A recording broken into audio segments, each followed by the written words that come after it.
Thank you. If you'd all have a seat, please.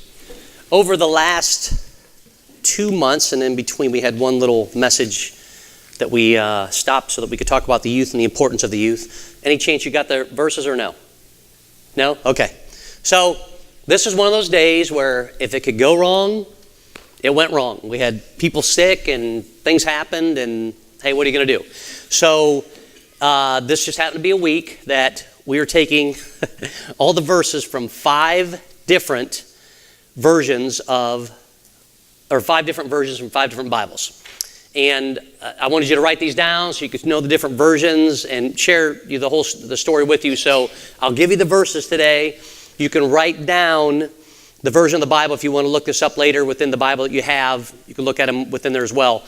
But the reason for this is because a while back, this is the second most popular book of all time. It's the Purpose-Driven Life. And a lot of churches that were like, this is our version of the Bible and this is what we stick to, they all went through and they did this Purpose-Driven Life for 40 days. And even though the version of the Bible that they taught from was one strict version, everyone did this because when Rick Warren wrote the book, he wanted people to read a verse from a different version of the Bible, so it was like the first time that they had read it. And they had to then read that verse. So sometimes they'd read the verse and go, well, I thought my Bible said this. Well, that would cause them to go back to their Bible and say, oh, it does say this in this version. Then he would put whatever the version was next to it so people could read that. He wasn't doing it to try and change the Bible. He wasn't doing it because he was saying this version's better than this version and that kind of stuff. He wanted people to take some time within the Bible and literally, it was just, they were reading it again for the first time. So today when I read these verses to you, the whole intent behind that is to not take you from the version of Bible that you read from normally, the version of Bible that we teach from normally, the version of a Bible that you've been told this is the only version. I'm fine with all that. But I'm going to read these to you from different versions because I think it captures what it is that we're trying to teach from and within this message. And so, of course, what is the message going to be about today? Well, it's got to be about the pumpkin. Because the pumpkin's in the Bible how many times? It just depends on your version, I guess. I haven't been able to find it anywhere in there. But on Halloween, this is what everyone uses.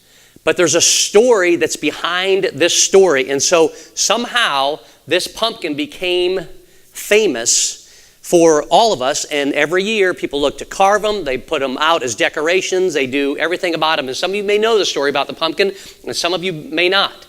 But here is the entire story, because what I want to do today is I want to teach you how in our lives there are opportunities that we can use to share God's love that He has for each one of us.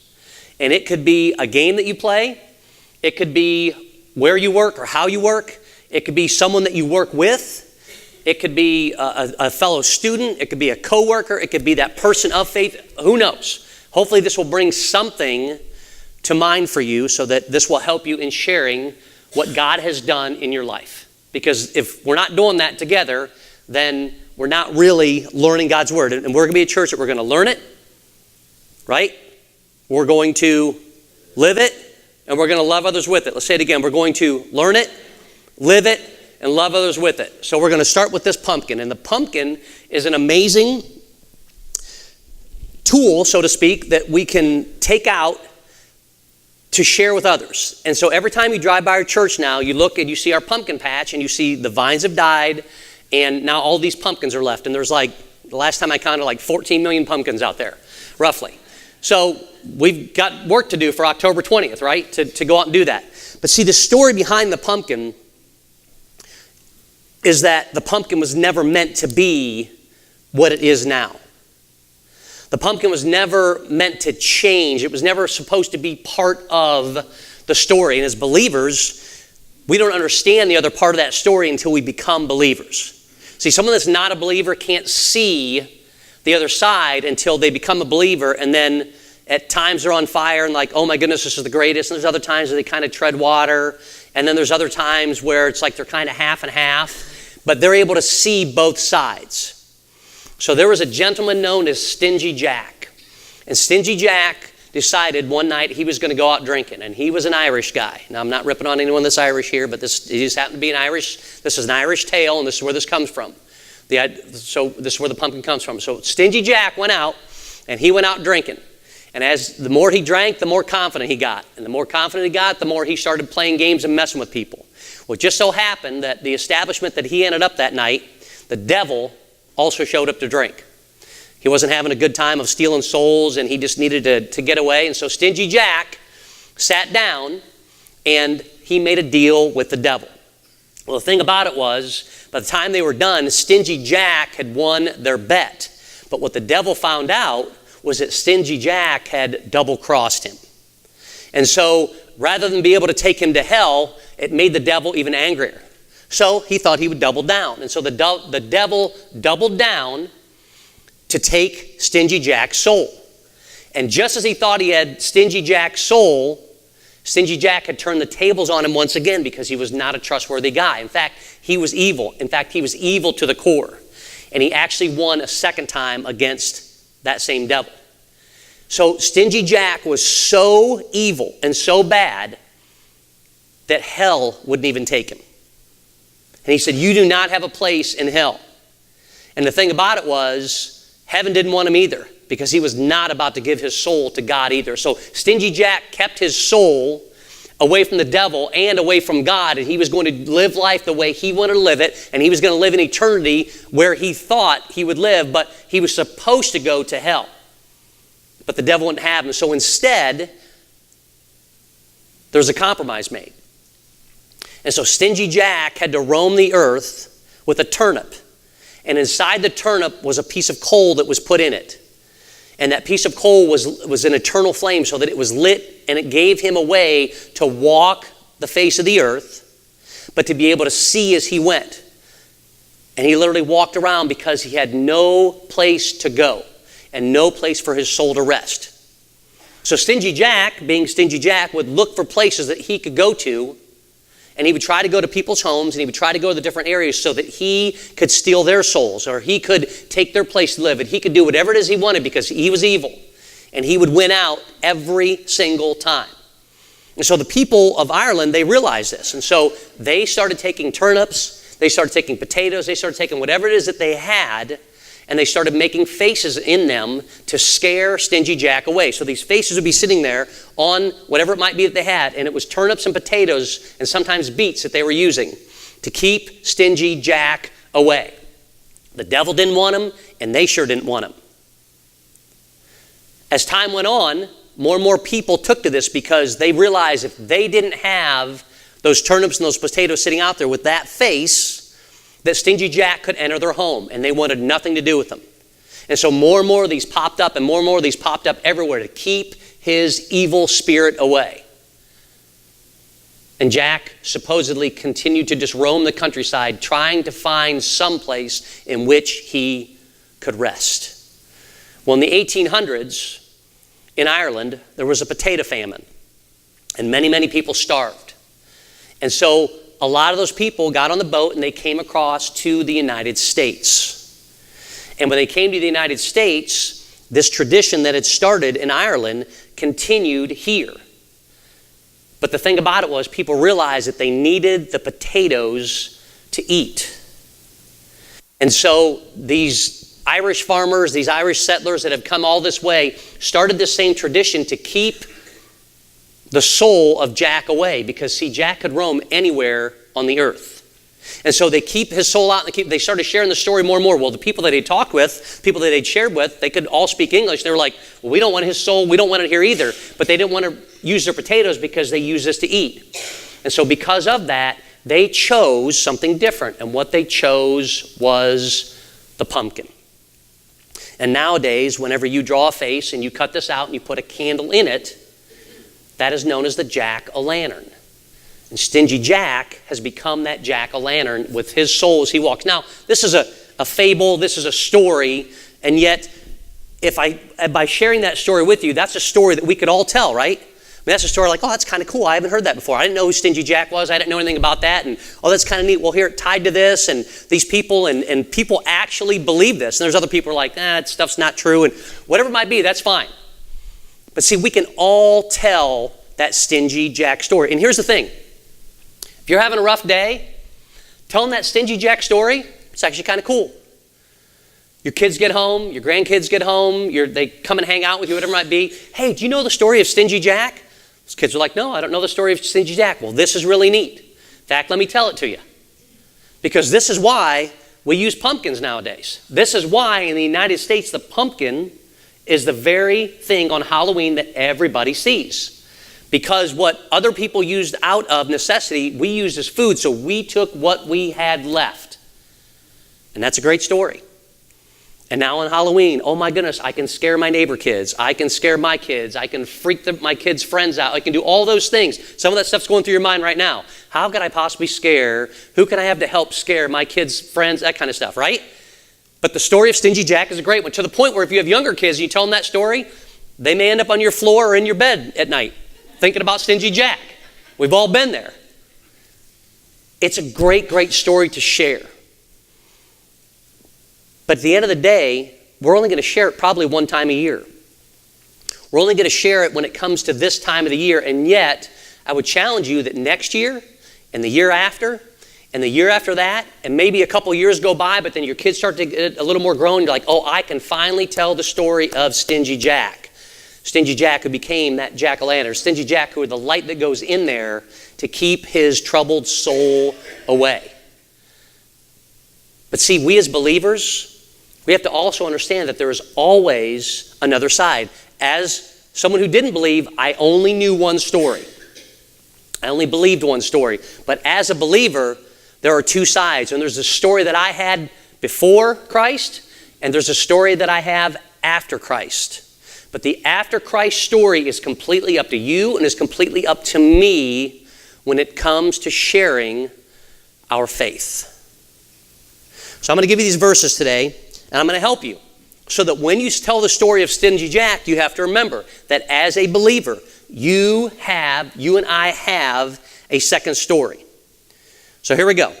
The first verse we're going to start with today is from John 15:16. Jesus is having a discussion, and this is what he said.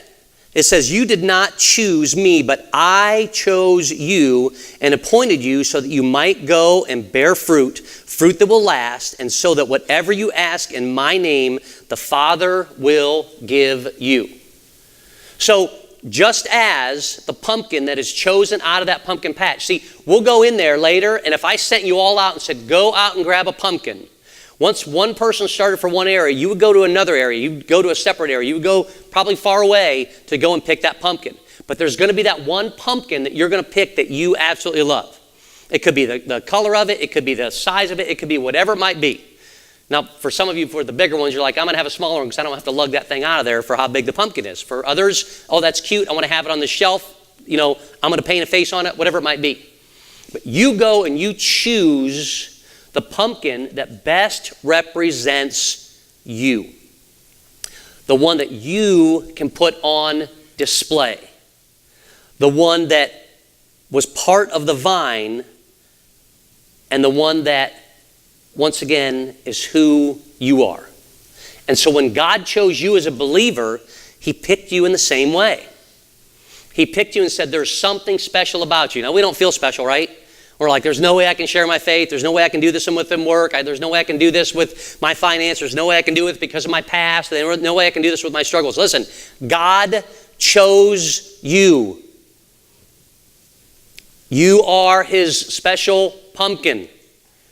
You are that one that he has chosen to be and to continue to bring other good fruit into the kingdom. It's not just about the here and now. It's so much more. Jesus said it this way again. You did not choose me, but I chose you, and I appointed you so that you might go and bear fruit. So our walk isn't just about us. Our walk just isn't about sitting here on Sunday morning. Our walk isn't just about going to a Bible study. Our walk is so much more. And in this day and age, as the sun's starting to set a little bit earlier, it's starting to get darker, all of a sudden it's going to be daylight savings time, and it's going to feel like we're getting back from work, and all of a sudden we're exhausted and the day's over. In those darkest moments, for us to be that light because God set that aside for us.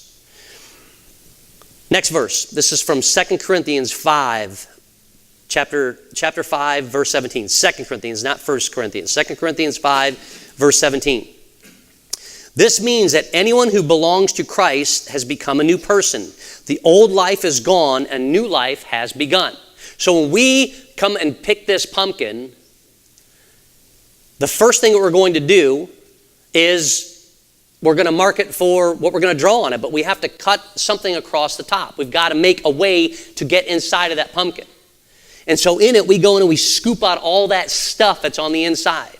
Now, some people, that grosses them out. You know, they're going to put gloves on, or they're going to say, go to their husband or their wife, they're like, you got to clear the inside of this out because it's just too disgusting for me. It's too much. We all have that. We all have that thing that is inside that, you know, we hope no one else knows. We hope no one else judges us for. We hope we can keep hidden, whatever it might be. But we also know that God knows it. He knows that about us. And so it reaches in, he literally reaches in and takes all that bad stuff out. And when he takes that bad stuff out, he deals with it. He deals with you and he deals with me. See, now the story of the pumpkin is now becoming a story of our faith, and it becomes a story of our walk. And so now I can share the story of Stingy Jack, but I can also share the story of my life. I can share my struggles. I can share my desires. I can share my dreams. I can share all the past, whatever it might be. I can share the goals. I can share all those things that I have given to God. But first of all, I can also share the things that he has taken out and said, this is a bunch of bad gunk. But guess what? I will deal with it. This means that anyone who belongs to Christ has become a new person. The old life is gone and a new life has begun. That's the beginning of it. I've given this to you, God. I've allowed you to cut things away, and I've allowed you to reach in and take all of this stuff out. Romans 6:6. I use this from the Living Bible. Oh, I didn't tell you last time. I use that from the New Living Translation. New Living Translation, just so you know, goes on the goes on the King James line.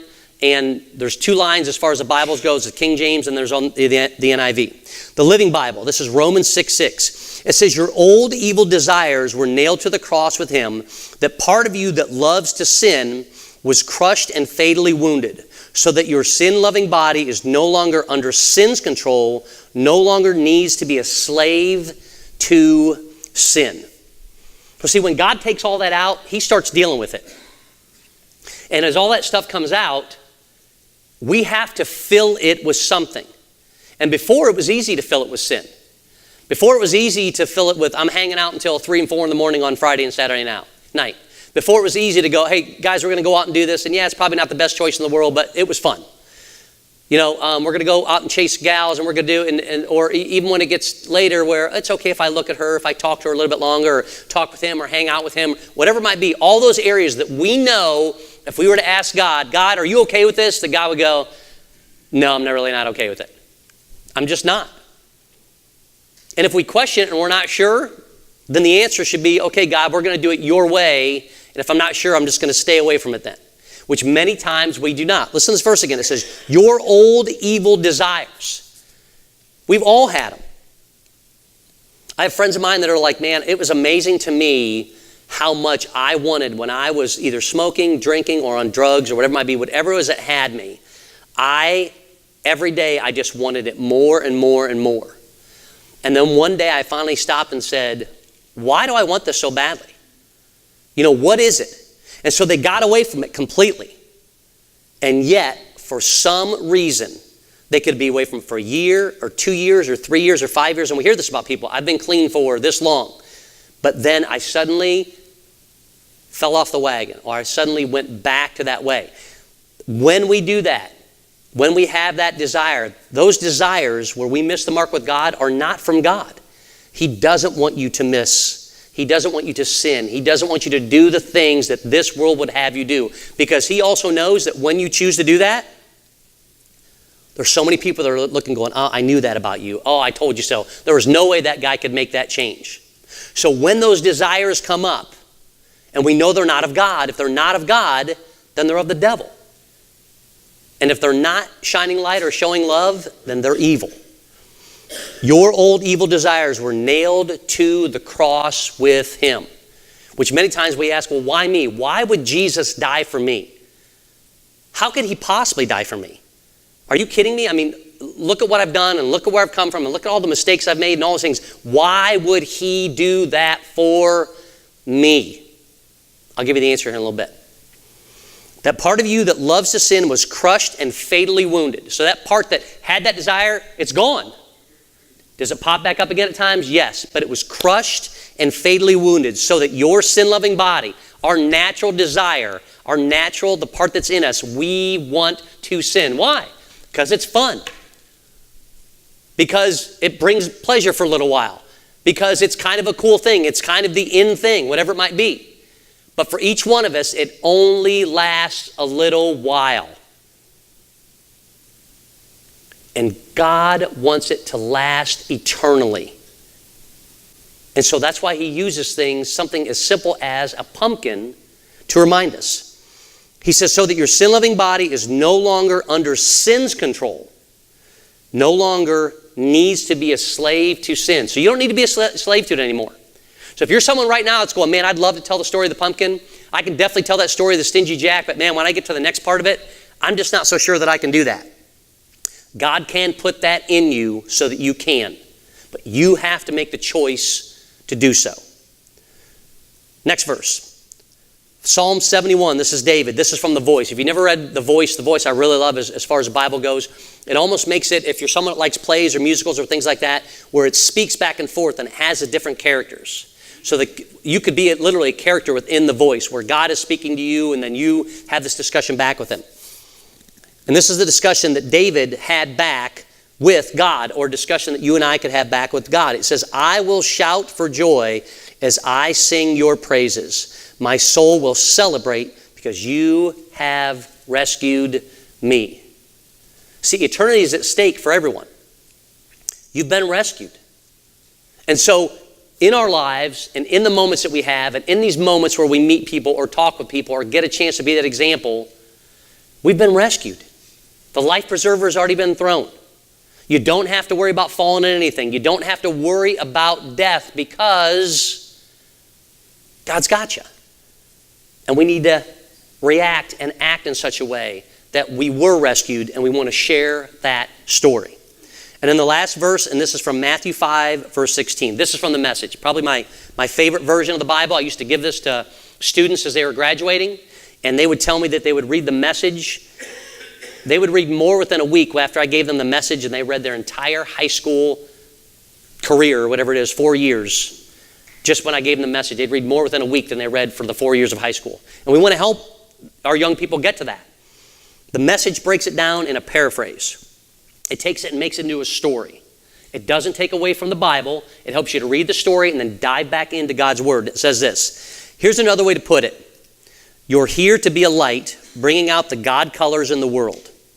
God is not a secret to be kept. See, now it's telling us how to do this. Now it's telling us that, listen, we had this pumpkin, we took the thing out, we washed it up, we put it in a spot, we started to cut, and when we cut it, it hurt a little bit, and it was a little bit painful, but at the same time, we know where we're at in our lives. We know that some of this cutting is going to have to take place, because if the cutting doesn't take place, then I keep all of the nasty stuff inside. And so God takes out all of that nasty stuff. Here's the amazing thing. God will take out all that nasty stuff, and he'll deal with it. But did you know that when he cleans it away, there's so many positive things that are left?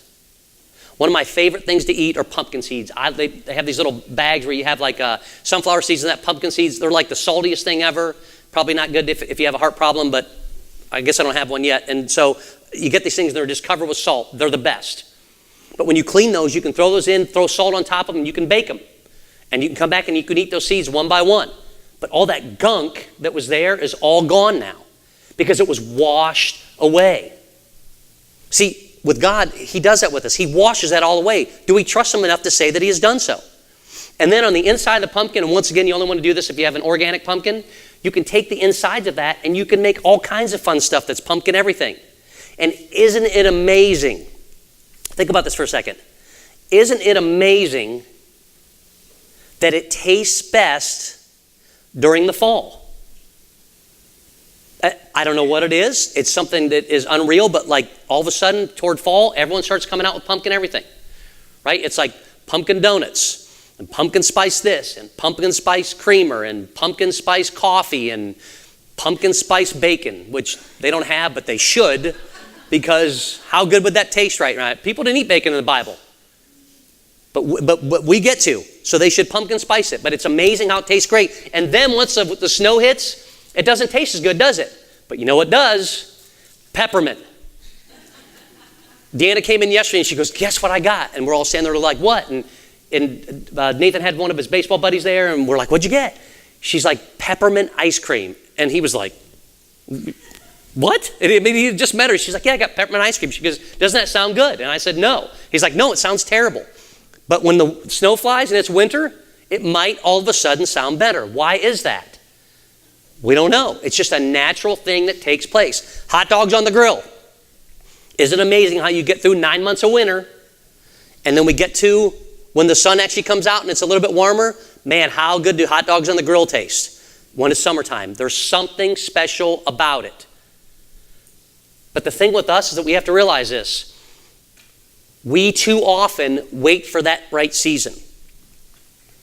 We too often say, well, I can share that story of that pumpkin, but I got to wait until Halloween. And yet, God cut when it was time to cut. God picked first when it was time to pick. God cut. God took all that bad stuff out. God took it all back so it's all good stuff that we can use again and we can share with others and other people can eat of it and other people can say, oh my goodness, how'd you make this? And other people can say, oh, these are fantastic. And yeah, it just took a little while to bake, but first I had to get rid of all the bad stuff and look at how it came out and now we all get to share in it. That's our faith. That's our story. That's the believer who knows this side and this side.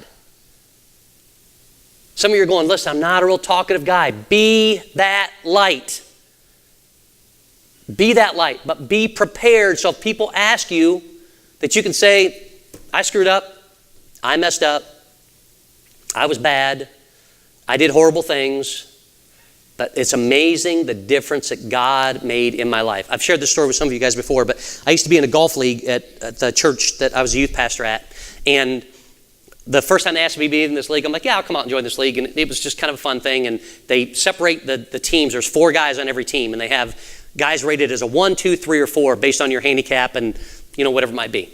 I had this guy, his name was Doug McClure, who was on my team. And for some reason, I only played for like 3 years, but he was on my team each of the years. And the first year that I played, if I hit a ball and I hit it bad, I would slam my club down and I would say a word that was not a kind word. Because my whole take was, well, I'm not at church or, I'm just out with the guys or whatever it might be. And no one ever said a word to me, probably because they were afraid I was going to swing my club at them because I had anger issues or whatever it might have been. But I would slam that down and I said words that I'm just telling you that I wouldn't say. And so over time, I got to the point to where instead of slamming it down and saying it out loud, this is like a really big step in my life, I slammed it down and I only thought it. I know, right? So I only thought the cuss word. It's like I took this great step. Then I got to the point where I didn't even slam the club. I would put the club back in, but I would still think the word. And then I got to the point where I didn't slam the club. I didn't think the word. I just put it away and I would walk. It took me 3 years to get to this. And finally one day, Doug, who was now 84 years old, so he was my partner, he was 82, when he was 83 and he was 84. He said, you know what? You've really come a long way. And I'm like, what are you talking about? He's like, I've been watching you for the last few years. He goes, you used to get so mad and you slam that club down and you say things. And he goes, I would just laugh because you reminded me so much of me. And I looked at him and I'm like, you've never said a swear word in your life. He goes, oh. Back when I was your age and older and younger, I cussed like a sailor. He goes, the words you say are good. The words I said were terrible. The words I said, not even God wanted to hear. He goes, that's how bad I was. I was like dumbfounded. I could not believe that this guy, this gentleman of God, this one of the people I looked up to, this pillar of faith, had this time in his life to where he went through the same struggles that I did. And on top of it, it was even worse. His struggles were even worse than mine were because not even God liked to hear the words that he said. And I looked at him and I said, GD, I said, JC, I said whatever it was, and I didn't even care. But here was this guy too that over 3 years he was watching and he could see the growth. And so many times, if we don't have that growth immediately, if it's like, come on God, I prayed about this on Sunday at noon, And here it is Sunday at 2:30, and it's not changing. You've had 150 minutes. We don't realize the changes that take place over time. But our spouses are watching. And our kids are watching. And sometimes we feel like we have to be perfect before them, when really what we need to do is continue to grow a little bit at a time. But in God's eyes, we've all sinned. In God's eyes, we've all fallen short. But in God's eyes, He sent a gift for you. And He calls for us to do more than to just sit together and talk about it. Because He put that light inside of us. So all that bad stuff that came out, He can turn into the good stuff. But He put that light inside of us where all of that bad stuff was, to share with others. And there's examples in your life and examples in my life that I can use at any time. And today just happens to be the pumpkin.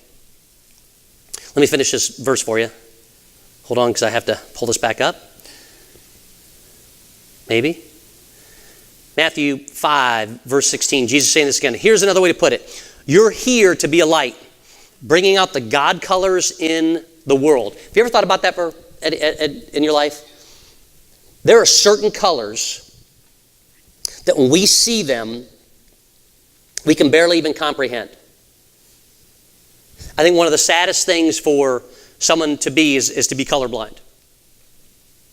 Because they can't necessarily see the colors that we see. But at the same time, maybe the colors they see, they're saddened that we can't see those as well, because they can tell the differences in the grays and the black, and they can see the beauty through what God has given them.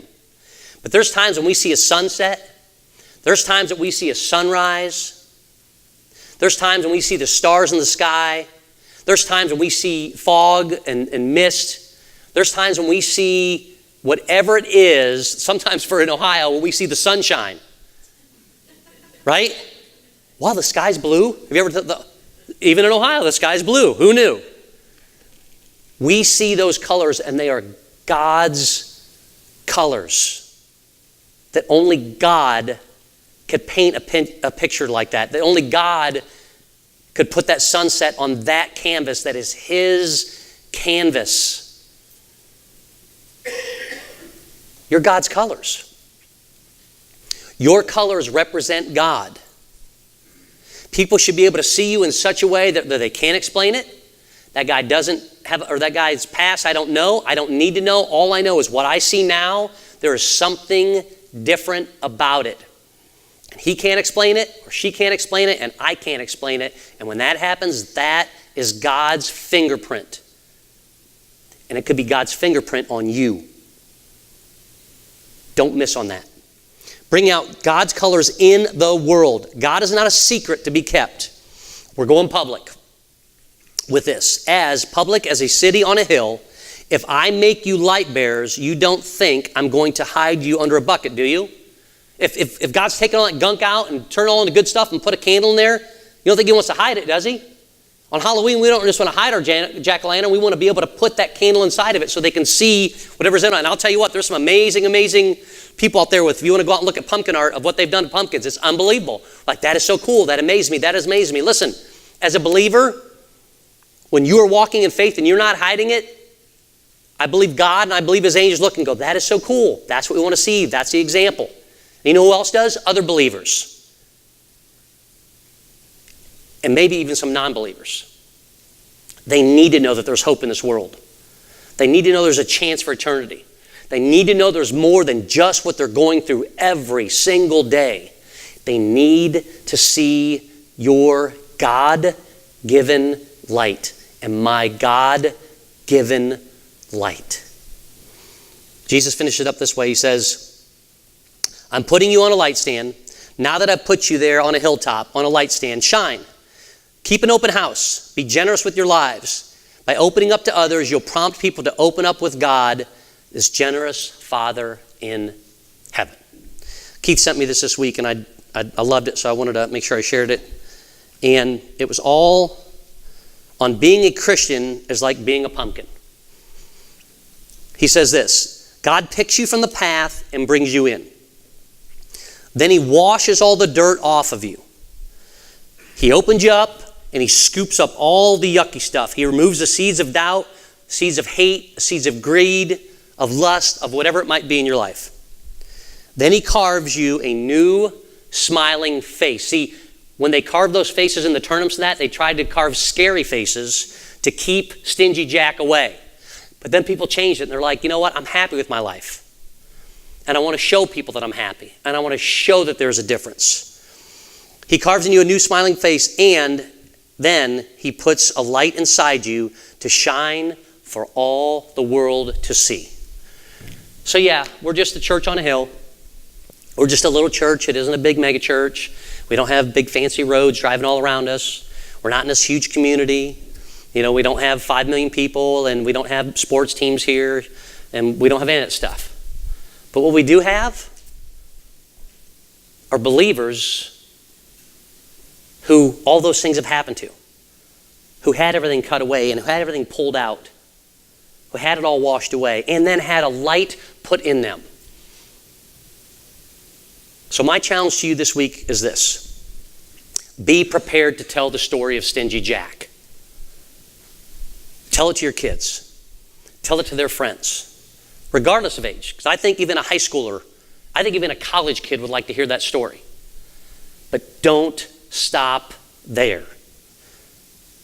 The story of Stingy Jack is only for Halloween and around Halloween. The story of us as believers should last all year, all decade, and all life. Use this pumpkin that was never meant to be used at the beginning. And yet it turned the story completely around in this world in which we live. Would you use your story? Would you use that light that is placed within you to maybe turn it around for someone who needs to know there's hope, and who needs to know God's promise, and who needs to know that their life, just like your life, can and will make a difference? Would you all bow your heads with me, please? Praise team's going to come up, and as they come up to sing, I hope you can see the pumpkin in a little bit different light. I hope you realize that God has placed something special inside of you, and that it's something for each one of us to share. Heavenly Father, God, as we come to you at this time, Lord, you have blessed us in so many ways. There are so many examples within our lives that we could all use. And Lord, even if we don't have a pumpkin patch in our backyard, who knows? God, it could be something in our work. It could be something in our discussions. It could be that thing in our past that you've taken out and cleaned away. Lord, in all of those areas, help us to use what you have given to each one of us and to present it in such a way that people can't help but see your light. It could be something as simple as a smile, a kind word, a caring gesture. But Lord, challenge us daily to seek those moments so that others may see you. We thank you for the light that you placed in each one of us. It's in your name that we pray. Amen. Would you all please stand?